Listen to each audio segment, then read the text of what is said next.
வந்தனா தேவகோட்டை செல்வன் மாணிக்க வாசகம் நடுநிலைப்பள்ளி 8ஆம் வகுப்பு படிக்கிறேன். மதிப்பிற்குரிய தலைமையாசிரியர் அவர்களுக்கும் ஆசிரியர்கள் அவர்களுக்கும் சிறப்பு விருந்தினர் அவர்களுக்கும் என் இனிய நண்பர்கள் அனைவருக்கும் எனது வணக்கத்தை தெரிவித்துக் கொள்கிறேன். இன்று நான் பேச எடுத்துக்கொண்ட தலைப்பு போதைப் பொருள் இல்லாத சமூகம்.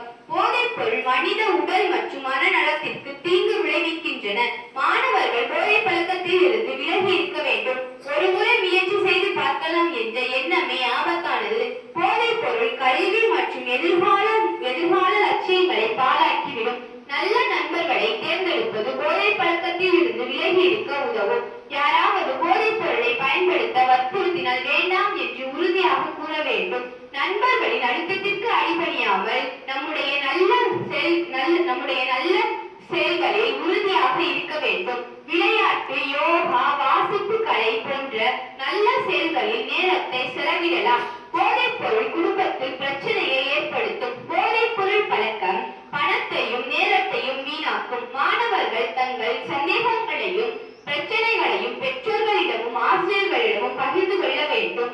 தங்கள் மன அழுத்தம் மற்றும் கவலைகளுக்காக போதைப் பொருளை நாடாமல் நம்பிக்கைக்குரிய பெரியவர்களிடம் உதவி கேட்க வேண்டும். சமூக ஊடகங்களில் வரும் தவறான விளம்பரங்களையும் போதைப் பொருட்களை கவர்ச்சியாக காட்டும் தகவல்களையும் நம்பக்கூடாது. போதைப் பொருள் இல்லாத பள்ளி சமூகத்தை உருவாக்குவது நம் அனைவரின் பொறுப்பு ஆகும். நாம் அனைவரும் ஒன்றிணைந்து போதைப் பொருள் இல்லாத சமூகத்தை உருவாக்க வேண்டும். மாணவர்கள் போதைப் பொருளின் தீமைகள் குறித்து மற்றவர்களிடம் விழிப்புணர்வு ஏற்படுத்தலாம். நமது மனமும் உடலும் நமக்கு கிடைத்த மிகப்பெரிய செல்வங்கள். அவற்றை நாம் பாதுகாக்க வேண்டும். நல்ல பழக்கங்கள் நம் எதிர்காலத்தை சிறப்பாக உருவாக்கும்.